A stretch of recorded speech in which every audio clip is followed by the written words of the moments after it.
o time dentro de campo. Hora de falar sobre uma novidade envolvendo a venda de Riquelme, do Palmeiras para o Zenit. Outra informação que você soube primeiro no canal do Nicola, te contei durante o final de semana que o time russo está disposto a bancar 8 milhões de euros fixos, mais 4 milhões de euros em bônus para contratar o atacante de 18 anos de idade, que ainda espera por uma oportunidade no time principal do Palmeiras, apesar de arrebentar na base. Também contei para vocês que o Palmeiras pediu 12 milhões de euros fixos, mais 3 milhões de euros em bônus, totalizando 15 milhões. A chance desse negócio acontecer nesse momento é pequena. Isso porque a janela de inscrições na Rússia se encerra na sexta-feira. Com um detalhe importante, o Zenit contava com a venda do Pedro, jogador formado no Corinthians e que é hoje um destaque lá no Zenit, para ocupar esse espaço justamente com o Alisson. Pedro tinha uma negociação com o Al Ittihad que poderia chegar a 35 milhões de euros, mas o negócio esfriou, a tendência é que o Pedro permaneça na Rússia, não abrindo espaço para que o Riquelme seja contratado. Riquelme que já foi alvo de 3 propostas de clubes do exterior. O primeiro deles foi o Sporting, disposto a pagar 2 milhões de euros por um empréstimo. Depois o Nottingham Forest apareceu com uma oferta de 6 milhões de euros, a mais nova oferta de 8 milhões fixos, mais 4 milhões tudo em euros, ou seja, 12 milhões de euros por conta do Zenit. Só para completar, se você não conhece muito o Riquelme, só 18 anos de idade, artilheiro da Libertadores da América Sub-20 nessa temporada e artilheiro do Palmeiras tanto na Copa do Brasil quanto no Campeonato Brasileiro da categoria. Quero te falar agora sobre o Flamengo que renegocia valores com a Adidas. Aí você deve estar pensando, mas Nicola, renovação da Adidas não aconteceu recentemente? Sim. Hora de falar sobre o Palmeiras com mais um reforço contratado por João Paulo Sampaio, o melhor executivo de futebol do país.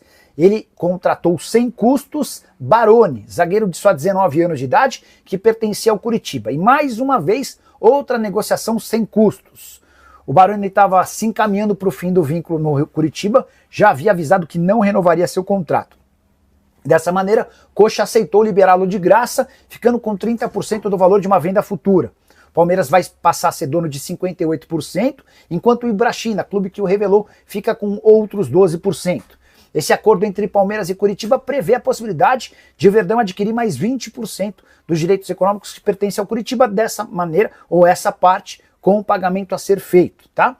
Zagueiro de 1,92 m de altura, canhoto, passaporte italiano. Palmeiras decide contratá-lo até porque vê no Baroni alguém com um perfil parecido ao do Benedetti, atleta que tem chamado a atenção de alguns dos maiores clubes de futebol da Europa, mesmo sem ter sido titular com frequência na equipe palmeirense. Só para completar, importante contar que o Baroni escolhe o Palmeiras também pela relação do João Paulo Sampaio com o Diogo Silva, que é o representante, é o dono da Web Soccer e empresa que gerencia a carreira do Baroni. O Diogo já tem outros jogadores dentro do Palmeiras na base, como o Riquelme, o João Paulo, o Roraima e o Miguel Rocha. Outros atletas que também já... Quero falar agora sobre o Palmeiras com informação exclusiva.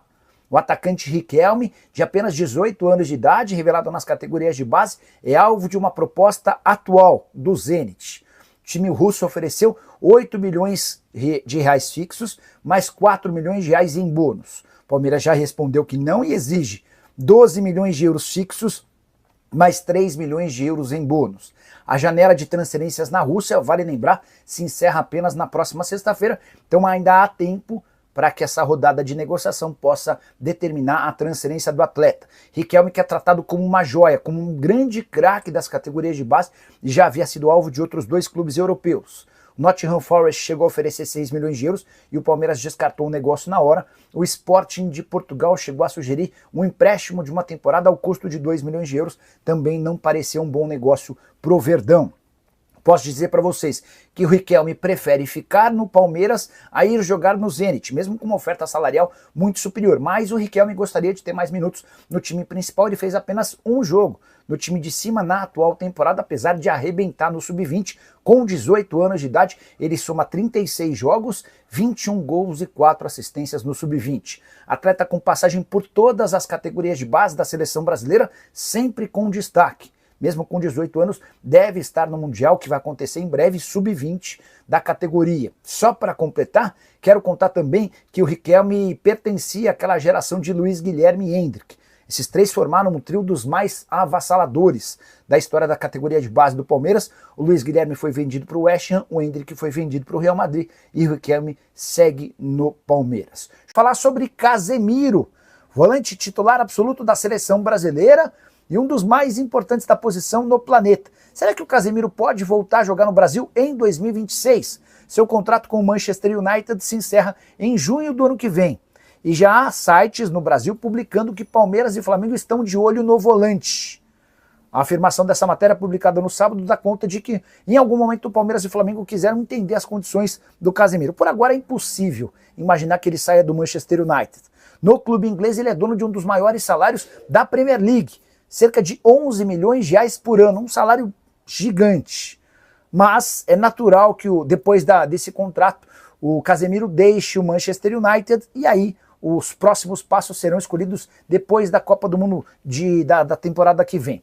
Existe uma possibilidade de um namoro antigo, de o Casemiro jogar na Arábia Saudita com cifras inclusive maiores do que as atuais. No Brasil ele sabe que vai precisar reduzir consideravelmente seus ganhos, mas levando em consideração que se trata de um cara de 33 anos e com enorme capacidade financeira por todos os salários que recebeu desde que deixou o São Paulo, acho que não seria nenhum absurdo se ele abrisse mão de um pouco de grana a partir do fim do contrato com o United. Só incluiria numa possível vinda ao Brasil o São Paulo.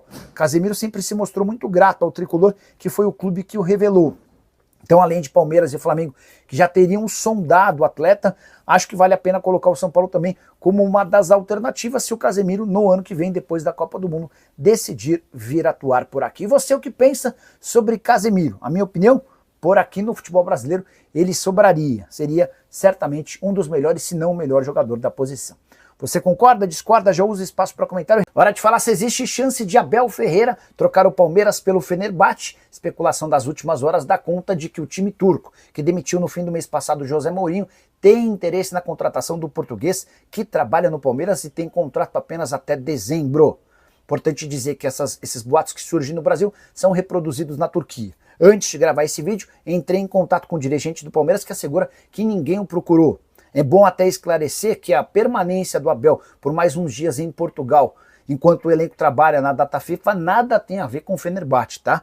O Abel já havia programado esses dias de descanso a mais, a alegação é de que ele fica sempre muito distante da família que mora em Portugal e durante essa data FIFA os auxiliares dele comandariam os treinos para que o Abel pudesse ficar um pouquinho mais de tempo por lá.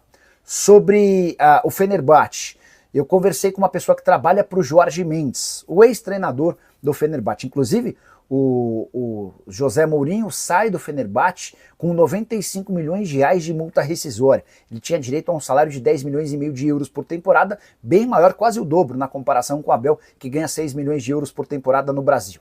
A informação que circula lá na Turquia é de que o Fenerbahçe vai buscar um técnico de nome, de grife, grande, gigante, bem diferente do Abel, que é muito bom técnico, mas não tem grife, não tem nome, não tem repercussão mundial. Então a tendência na Turquia é de que a busca seja por um outro técnico. Acho que o torcedor do Palmeiras não precisa se preocupar, até porque o empresário do treinador português já afirmou que o Abel não sai em hipótese alguma do Palmeiras antes do fim do contrato, ou seja, em 31 de dezembro. A partir daí, se ele vai renovar o contrato ou não, essa é uma outra questão. Há muita dificuldade hoje do Palmeiras. Hora de falar sobre o Palmeiras. Onde está Abel Ferreira?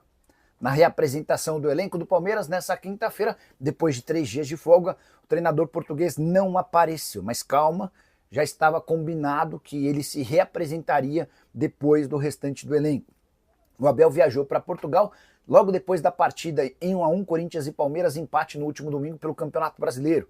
Com o consentimento e a aprovação da diretoria e da presidente Leila Pereira, ele foi para Portugal para ficar um pouco mais perto dos seus familiares. A esposa e as filhas ficam por aqui, mas todo o restante da família do Abel continua morando em Portugal, no norte de Portugal, na região de Braga. E é lá que ele vai ficar por mais alguns dias. O Palmeiras não deu uma data específica para o retorno do treinador. A expectativa é de que ele esteja a partir da próxima segunda-feira. Não é a primeira vez que o Abel se reapresenta depois dos atletas e também da sua comissão técnica. No início do ano, na preparação da pré-temporada, o Abel foi o último a chegar. Ele ficou uma semana a mais, ele teve uma semana a mais de férias do que os demais. A alegação na oportunidade é de que o Abel havia ficado uma semana em São Paulo, enquanto atletas e comissão técnica já haviam tirado folga.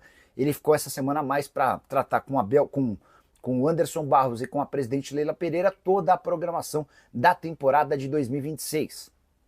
Essa relação muito próxima do Abel com dirigentes do Palmeiras, inclusive com algumas concessões, pode ser decisiva na renovação do seu contrato com o Verdão. O vínculo se encerra em 31 de dezembro. Recentemente ele foi procurado por uma equipe africana para contratá-lo. Essa hipótese está completamente descartada. Ele não vai falar sobre o Palmeiras. Leila Pereira está fazendo pressão nos bastidores para que Abel Ferreira assine logo a renovação do contrato. O vínculo atual se encerra em 31 de dezembro.